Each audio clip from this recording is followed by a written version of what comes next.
hola, bienvenidos a todos. Welcome or welcome back to my channel. So I know that it has been a long time since I have uploaded anything, and I am sorry for that. However, as you may have seen on my community tab, if you are consistently keeping up with my posts, you'll see that I was hospitalized, and y'all, it was so scary. So shout out to the medical knowledge that I knew that there was something wrong enough that I needed to go into the emergency room. I thought that maybe I had appendicitis. I had a lot of like sharp pain to the point where I could not breathe, y'all. Like I was breathing and I was hurting.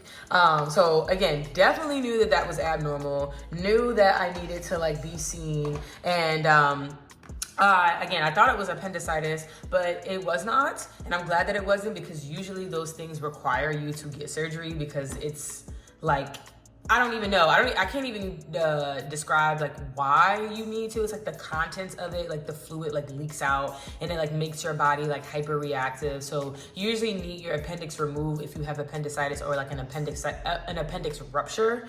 So I'm glad it wasn't that. However, I did have a rupture of a hemorrhagic cyst on my ovary. So it kind of freaked me out just because I've never had something urogenital like going on with me before. So I just was kind of just like shocked, like, you know, what the heck, like how does that even happen?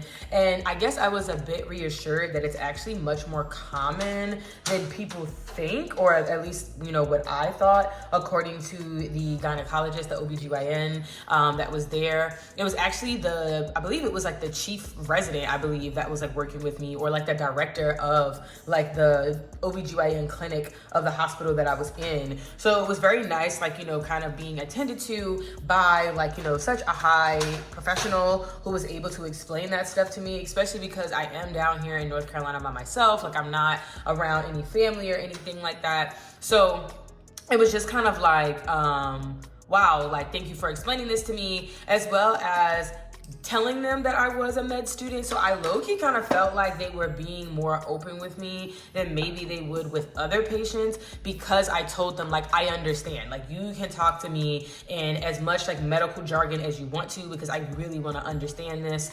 So I really just appreciated that the staff was so willing to just kind of like keep it real with me. But yeah, I stayed in the hospital for just overnight.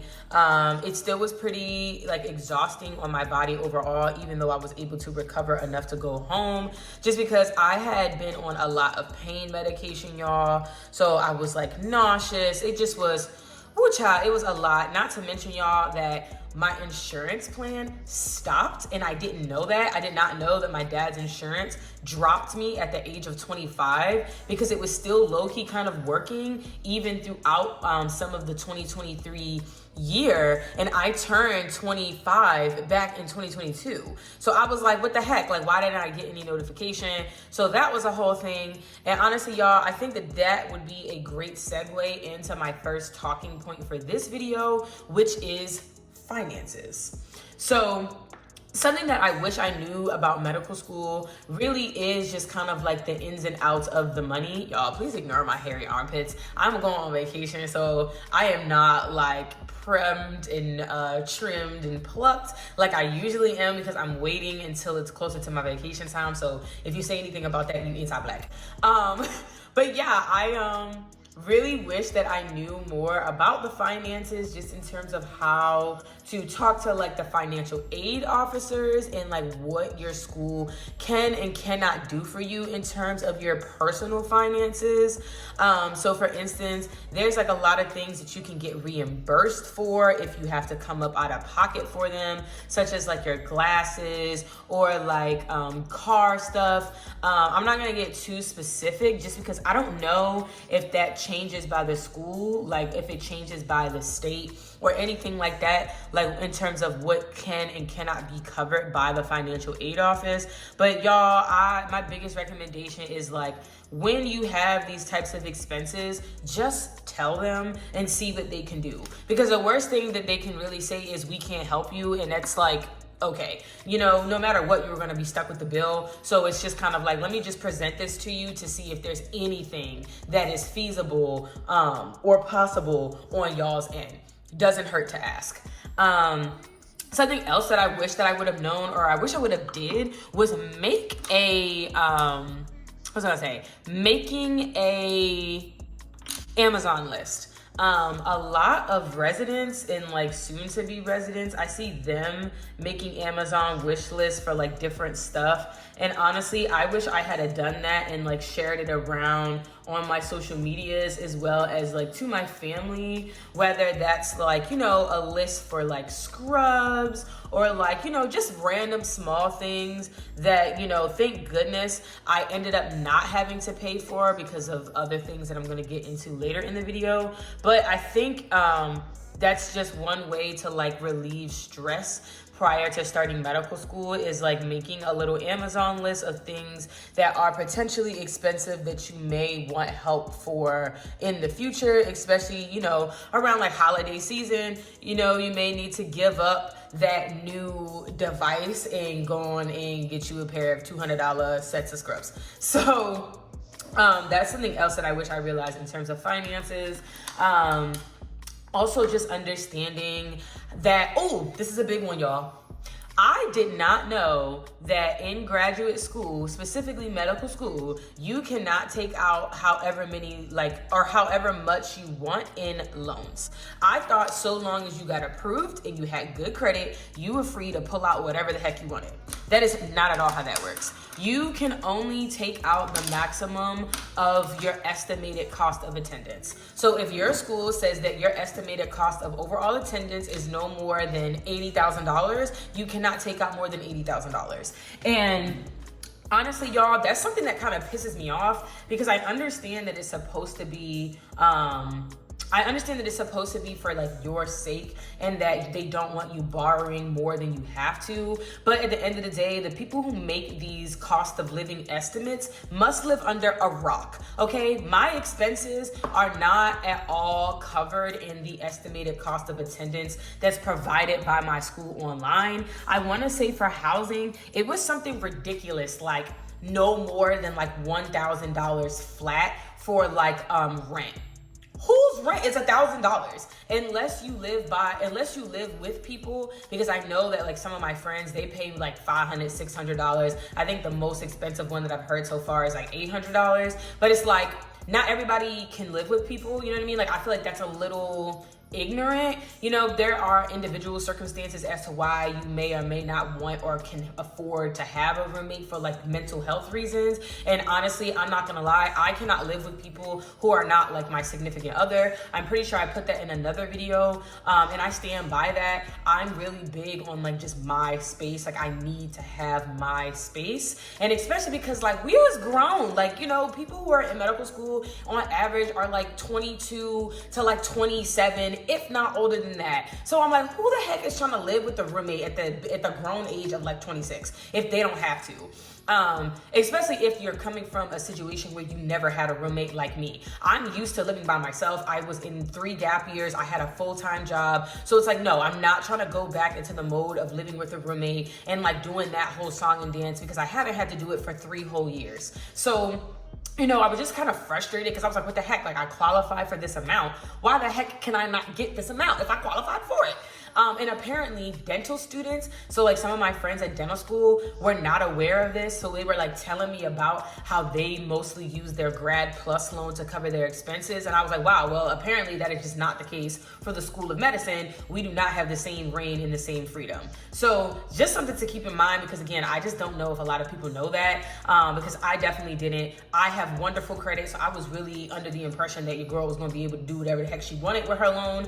And I'm the type of person where loans don't really bother me, because loans have lower interest rates than credit cards. I would 100% prefer to have a loan and pay off my credit card debt than to continue to put stuff on my credit card. So I just kind of feel like to me, the financial advice is just a little backwards in that sense, because it's like you are pushing students to choose a more expensive option because you're not making the more affordable option available. Like, again, rather have a grad plus loan whose interest rate is like 8% than to have a credit card whose interest rate is like 22.99% or 25%.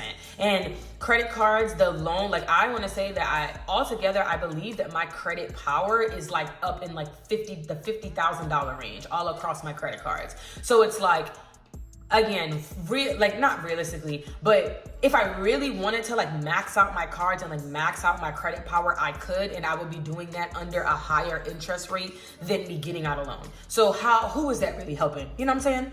Okay, sorry y'all, I needed to go and open up my window because it was a little dark in here. And hold up, give me 1 second, because once again, I don't know how to grow these. I don't know why I keep saying once again.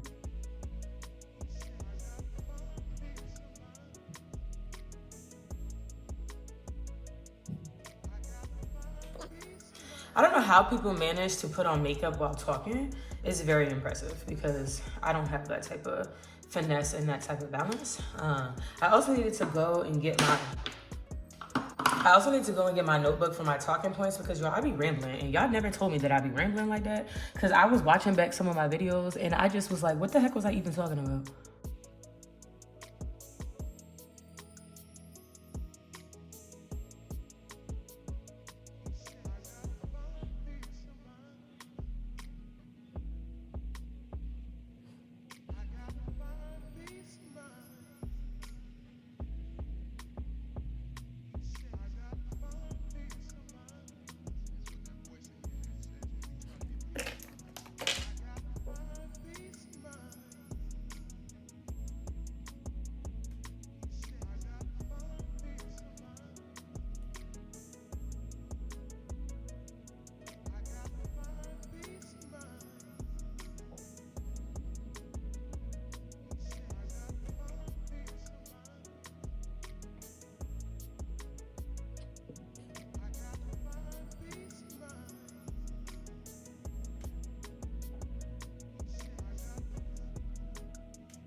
Something else that I wish I knew about finances is not buying anything. Like in terms of textbooks, don't buy anything.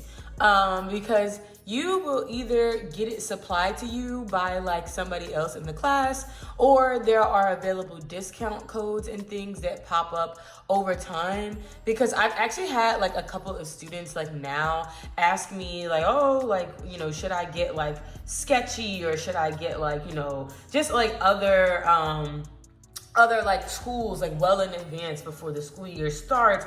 And my answer genuinely to that is no, because again, there are so many discount codes and things that come up as the school year goes on that had you had waited, you probably would have had access to that stuff. And then, you know, you just gonna be mad. You're gonna be mad that you ended up buying it for like full price. So it's just better off to just wait.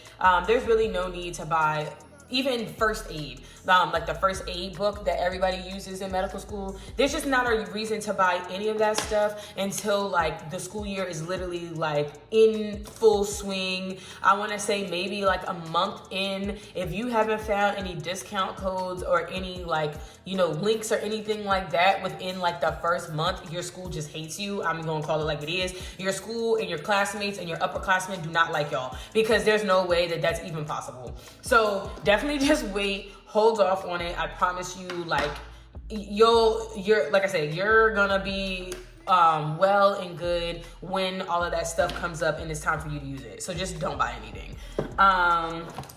Let's see. I really think that's it in terms of finances, money things that I wish I knew about.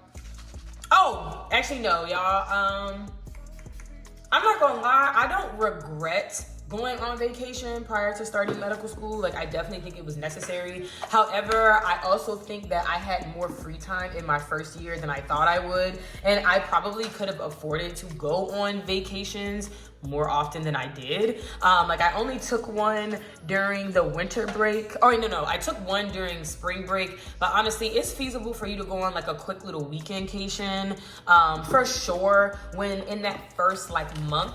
Well, depending on your school. So that's something I'm gonna talk about in this next section about what I wish I knew, the curriculum ins and outs. But for my school, if your school starts off pretty lax in that first month, you can afford to go on vacations. You can afford to go and have a great time and then like come back and focus on your studies. So I probably would have preferred to keep on working because it just would have been nice to have more money in my savings personally.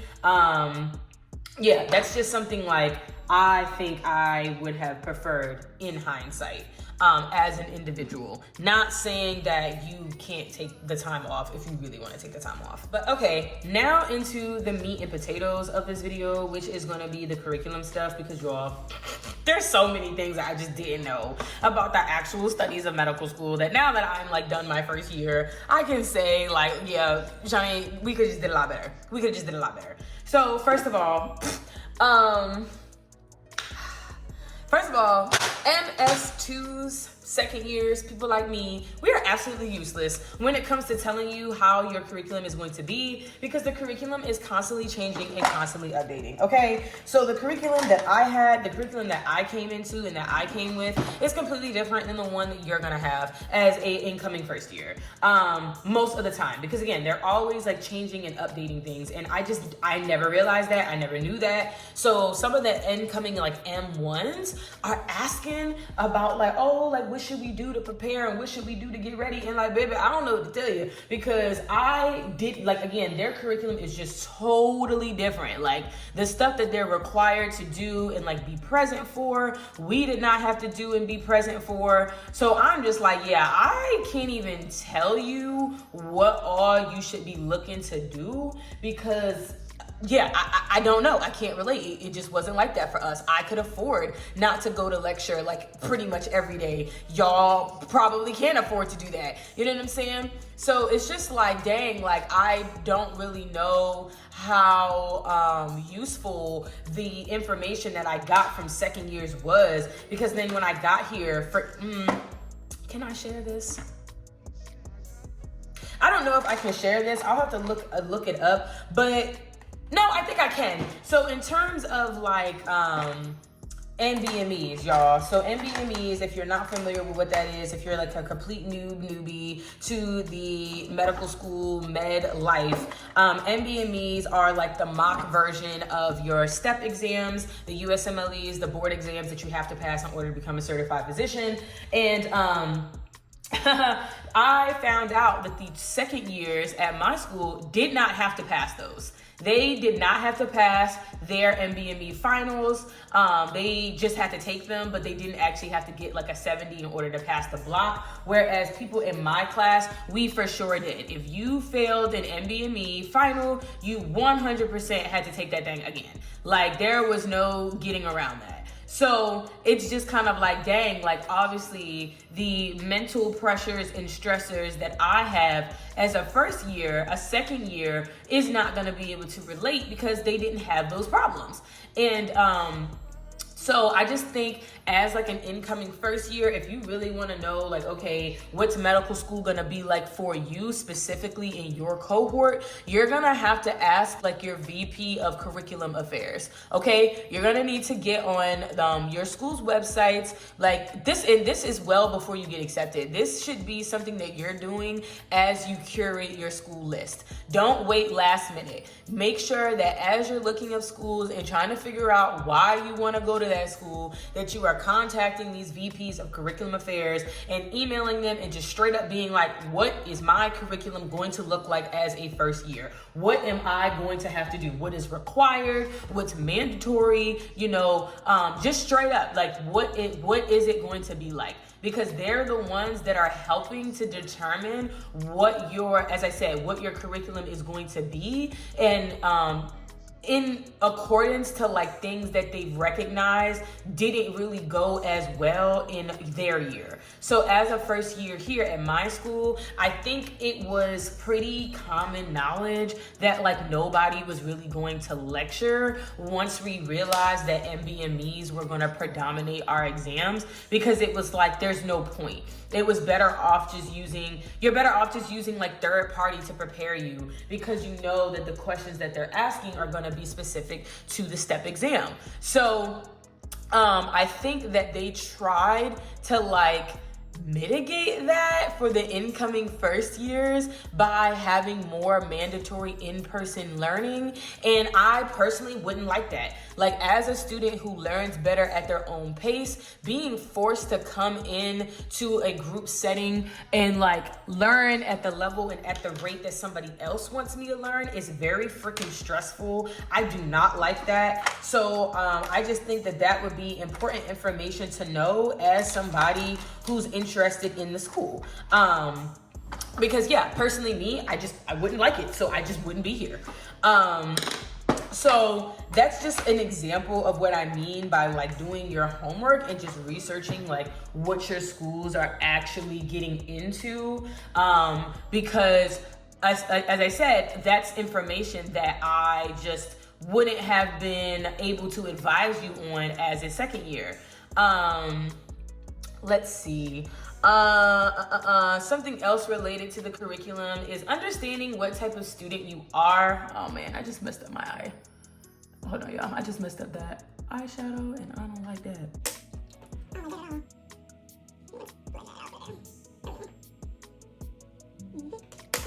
y'all. I gotta get closer to make sure I am doing what it is that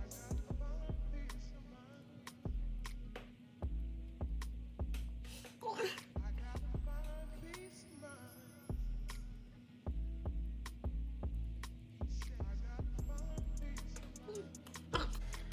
Something else that I wish I would have realized in terms of my academics is knowing how to study. Y'all see that I'm constantly updating on my page through my like block updates when I'm telling y'all like, oh, I realized that this is a better study method for me, or that I need to do this or I need to do that. Like, I was constantly coming up with ways to improve my study habits. And honestly, I wish that was just something that I did a lot sooner. Hold on.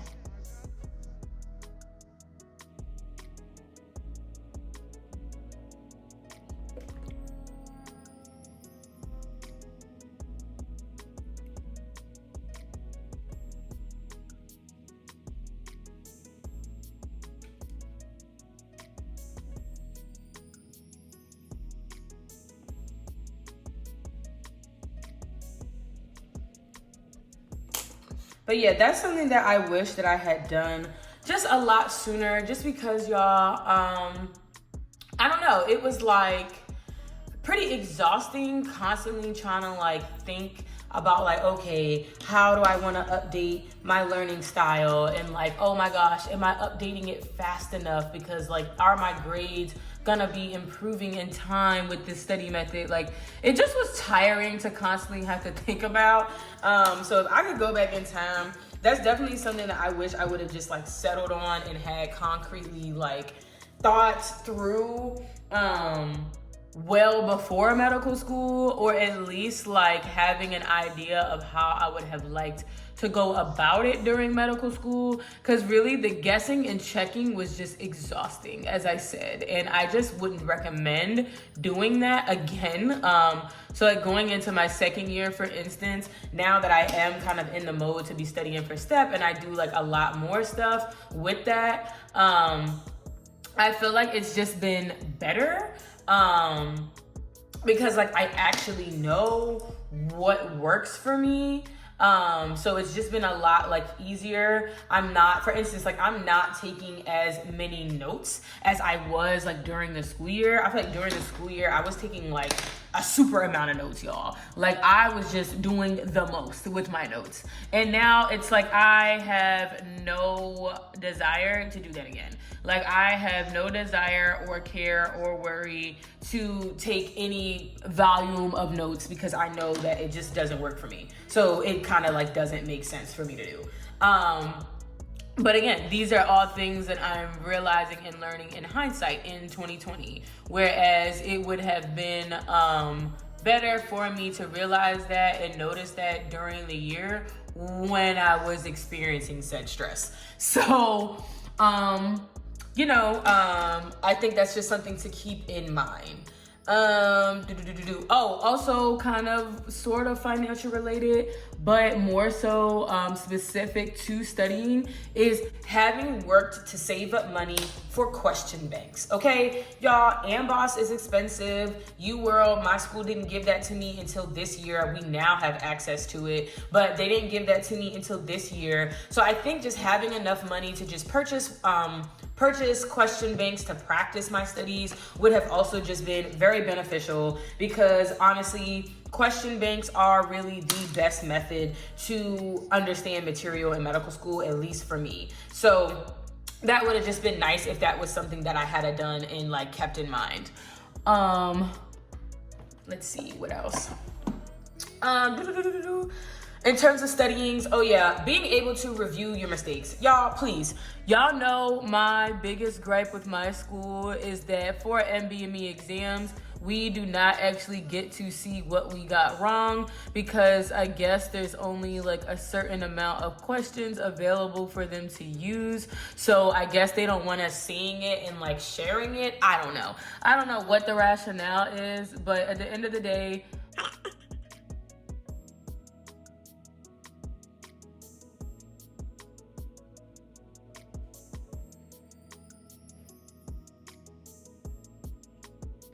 I don't know what the actual rationale is behind that. Other than, like I said, I guess they're saying that like they used some of those same questions and that's why they can't share it with us.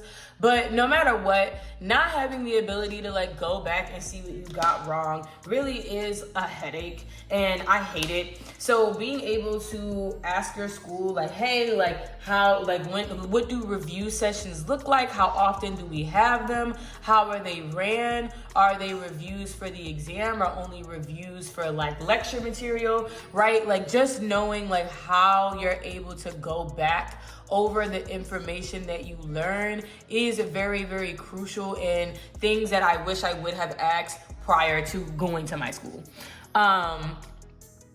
Because it's definitely just a headache and very annoying that like we cannot go back and review what we got wrong. I personally think that is the only way to really learn, is by going back over where you messed up. But hey, what do I know? I am not the owner of anybody's medical school. I think that's it in terms of like curriculum things that I would have asked. A couple of you guys have asked me like, would I choose my medical school all over again if I had to? And honestly, the answer is no, for the reasons that I'm about to give you now. And that is the social aspect. I absolutely hate North Carolina. I said what I said. I hate it here. I think it's very boring. I think it's very bland. Obviously, I'm like dating somebody, and like that's making the experience a bit better. Like obviously, I'm grateful to have met him, and like, I would have needed to be here in the state to meet him. But that doesn't change the fact that I am a city girl. Okay, I am a city girl through and through, and I need my brunches. I need to be able to just go outside and meet people at random and feel like I can talk to them like I've known them for years and we would hit it off. You know what I'm saying? Like I want to have the ability to do those things, and I just don't have that here in North Carolina. Now, before y'all come for me and try to be like, oh, you're biased just because you lived in Baltimore for so long and that's why you feel that way, y'all, they don't even have happy hour down here, okay? They don't even have happy hour. That is crazy to me. And they don't even really have places that have like bottomless mimosas. And before y'all be like, all right, girl, you sound like you got a problem, like you got an addiction. No, that's not what I'm saying. It's more so just having the opportunity to go out and just be free from inhibitions. You know what I'm saying? Like, I know how to have a good time without those things, but it's the fact that if I wanted to, I can't. That's the problem. Like, I at least want to have, it's like I at least want to have the option. It's like when people ask you out and you're about to say no, but it's still nice that they asked you to come. So that's kind of how I feel about like the lack of like social atmosphere in the way that I'm used to. Because y'all, in DC and the DMV, you can quite literally go out on Friday night, go out on like Friday night to a club, go out to like another social event on Saturday, like a rooftop garden or like rooftop bar type of thing, into brunch on Sunday, and after hours Sunday night into your working day on Monday. Like, you can just be outside as long as you want to be outside all weekend long in the DMV. And obviously I am not gonna do that down here because y'all just don't have, I'm saying y'all, but they just don't have the infrastructure for that. And also it's just a completely different culture. It's a completely different culture down here in terms of like socialization. I can just tell that this state really is just like family oriented. Even the fact that like food closes very, very early. I feel like they're trying to encourage people to just like be inside, which is fine, but like, I don't know, like not everybody has a family. Like, I'm literally down here, by myself. So it's just like, I want to have the opportunity to like go out and have fun. You know what I mean? Like, don't try to punish me just because I'm not married with kids. So this is definitely a place that I would only return to if I wanted to retire. I'm not gonna lie. Other than that, I kind of just like don't like the environment. Another thing, even socially in terms of the school, and I'm so sorry for the students who are in my cohort, or who are maybe not in my cohort, but like are just students of the school. But I said what I said and I mean what I said. There's a lot of cap. There is just a lot of cap and weird competition that honestly, y'all, I am not used to, because I didn't have these problems at my HBCU. At my HBCU, we are all in this together. We're all trying to succeed. We're all trying to pass. Like, you know what I mean? And that's not to say that there's like no collaboration, because, people will share like their study decks. Like, people will make like Anki decks, or people will make like, tables and just other things that like help them learn. I don't mean it in that way. But I do feel like in terms of flexing, like, oh, this is the grade that I got, or like, oh, I'm trying to make all A's. Like, that type of competition is definitely prevalent. And I think it's the dumbest thing ever, because at the end of the day, I go to a school that's pass-fail. So there's really no reason that like anybody is like flexing their grades, because in the grand scheme, it doesn't matter, because everybody is getting a pass. Like, everybody is going to be getting a letter P. And I know that, I didn't even know this, but apparently some schools in North Carolina do like internal ranking systems. I would hate that. I do not want to know whether or not I'm student number 10 or student number 100. I don't, because it really doesn't matter. Like, at the end of the day, I passed, and that's really all I care about. And I don't really see the utility of like knowing how you did in comparison to your peers if everybody is like going through the same process. Like, that person who was number 1 in the class, like, okay, fine, like maybe they'll be eligible for like scholarships or something. So like, that's something that I was trying to keep in mind. Like, oh, okay, like what scholarships could I qualify for depending on my grades? Because like, as an out-of-state student, like, stuff be expensive.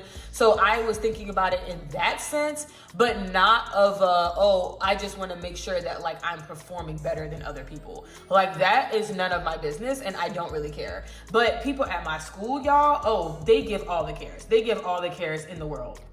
I actually had somebody say that they dislike the fact that the school is pass fail, or that like step 1 is pass fail, because they're like, they want to be like rewarded for the grade that they got. And y'all, I just can't say this enough when I feel like that should just never be the point. That should just never be the emphasis, because patients do not care. Like, I have never asked my doctor, what grade did you get in medical school? I never asked my doctor, what was your step 1 score? You know what I'm saying? Like, I never cared about any of that. So I just feel like that's, in my opinion, a very like elitist type of mindset of like, oh, me, and my grades, and this is all about, you know, me showing off that I'm better than other people. And I think that that has no place in a field like medicine, because the point is to care for patients. Like, the point is to be a good person who's likable and trustworthy enough for patients to be vulnerable with you. And again, I'm 99% sure that a majority of these patients could care less about the fact that you pass immunology with a 95 versus a 75.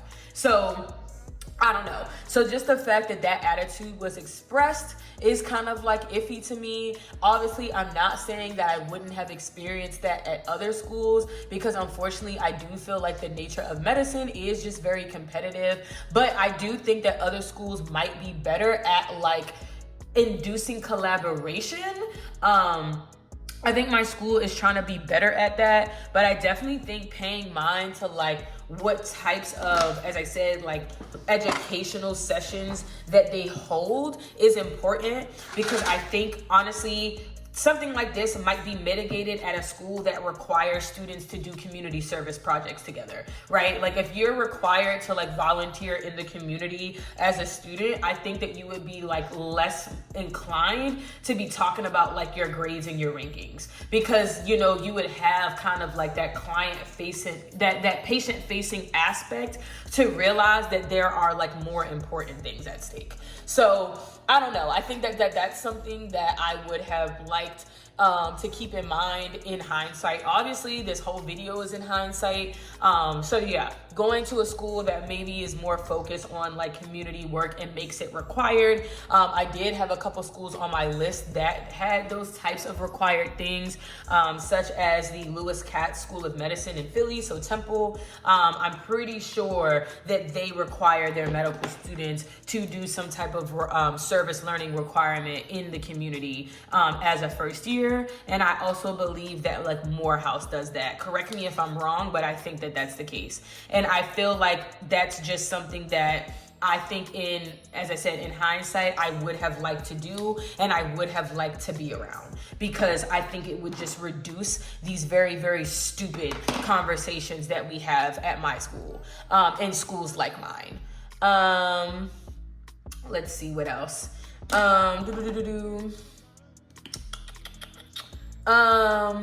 Yeah, also just the difference between going to an HBCU versus a PWI. I already have a video on that, and I'll link it on the screen above. But really, I never realized how big that difference actually is.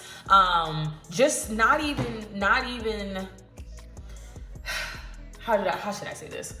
I feel like it's an attitude. I feel like the attitude that I have as a student who went to an HBCU is completely different than the ones that students hold here. I feel like going to an HBCU really allowed me to learn how to advocate for myself and speak up, because it was encouraged, right? Like, I was in an environment where honestly that was the expectation. Like, they wanted you to be bold and loud about your thoughts and your ideas, whereas down here that is definitely not the case. Speaking out and speaking up too often is frowned upon and probably discouraged. And like, I don't know, that's honestly a reason why I don't really talk to that many people at my school. I have a very low tolerance for people who complain about stuff but then don't want to do anything about it. When it comes to stuff like social justice type of things, like, let me tell you something. You will never, hear me, you will never get away with doing something racially unjust in my presence. I will call you out. I will make a whole thing about it, right? In my mental health chit chat, I shared with you guys how I spoke up and let, the instructor know that the language and the terminology he was using was very damaging and detrimental to those who have mental health conditions. So I feel like I said, advocacy and just being able to speak my mind is something that was natural for me because I went to an undergraduate environment that expected that of me. So now that I'm here and that's like not the vibe, it's just a little strange because it's like, it be making me feel like, what's wrong with y'all? Like, and I know that that's not right. I know that I shouldn't be feeling that way because at the end of the day, it's a different like socialization. Like people were socialized very, very differently here than at my HBCU. And I just think that that's something that I'm in the midst of reconciling for myself because I do be getting like disappointed. Like I just be like, like, how are y'all letting this slide? I don't know. As well as just like fake energy. You know, folks be fake. And I think that's a universal truth no matter where you go. But I just think it is kind of something specific to like how you're socialized. As I said, like going to an HBCU where you're encouraged to speak up and be bold, and like you would quite literally be made fun of if you were like seen as a punk. And coming down here where like it's the complete opposite, it's just weird. So I feel like I experience a lot of like fake vibes and fake energy simply because like the social norm down here is not to address things, and I'm not used to that. I don't like it. I think it's weird. So that's just something else that I have had difficulty adjusting to. I'm trying to think of like other things. Y'all can come with me to the bathroom because I gotta go somewhere. Yeah, I guess that's it just in terms of like socially. That ultimately would result in me not selecting this area ever again. Like I would probably never come back to this area or like go to this, at least this type of Southern school. I don't know. There are things that I would just be more vigilant over and more mindful of had I been able to do this again. I think that's actually it. I'm looking at my notes and I don't see anything else written. So I guess I'll do just an overall recap, or like an overall, not recap, but an overall finishing statement. I am 100% grateful and thankful that I finished my first year because unfortunately there are students who have to like remediate their entire first year. There are students that have to remediate classes, and I'm just so grateful that I am not in that boat because y'all know that I was going through it. Y'all know that I was up on this page crying, boo-hooing, bawling my eyes out, thinking that I was gonna have to remediate and how is that gonna reflect on my application as somebody interested in orthopedic surgery. Like it was just so much that I was going through mentally. So I'm just thankful that I was able to get through it and, you know, get through it in a way that like, y'all, what the heck? My phone died yesterday and then I went out on a date, so I wasn't able to finish up. But overall, I was just saying that I'm very grateful that I was able to finish out my first year of medical school relatively successfully academically, considering that I didn't need to remediate anything class-wise, year-wise. I am now currently working on 2 research projects,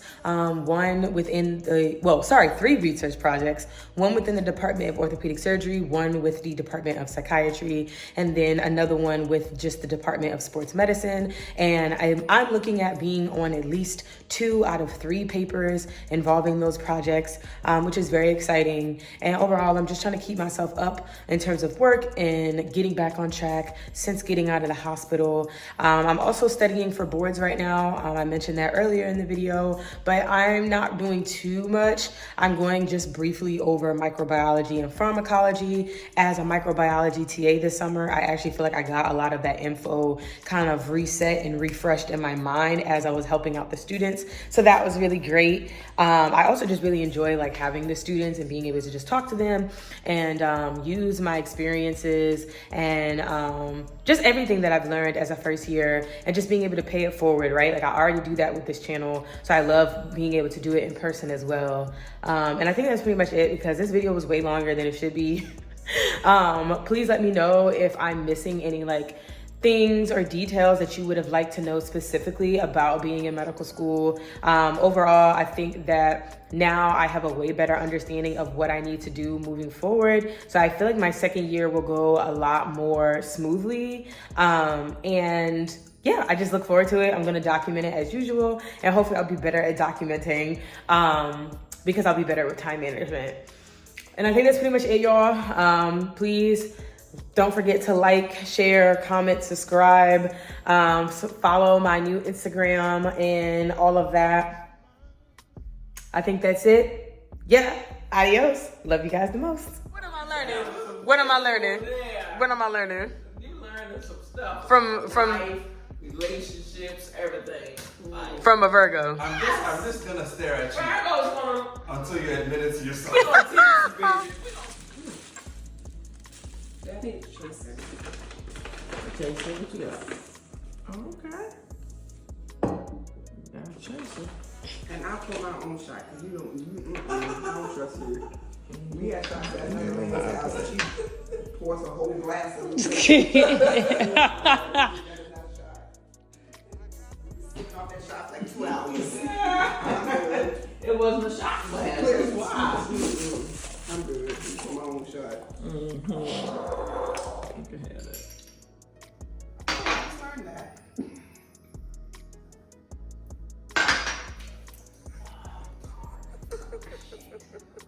Oh. Why do you do this to us?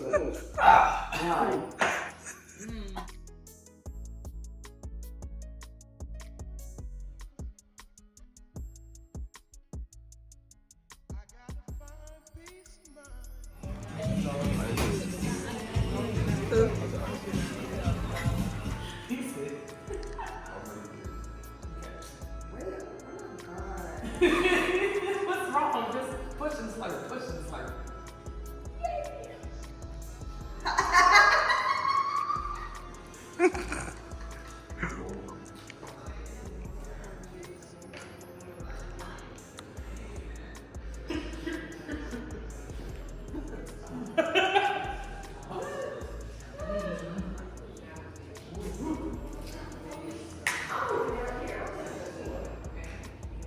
I was like, all right, this is gonna be like 2%. 12. I said, oh.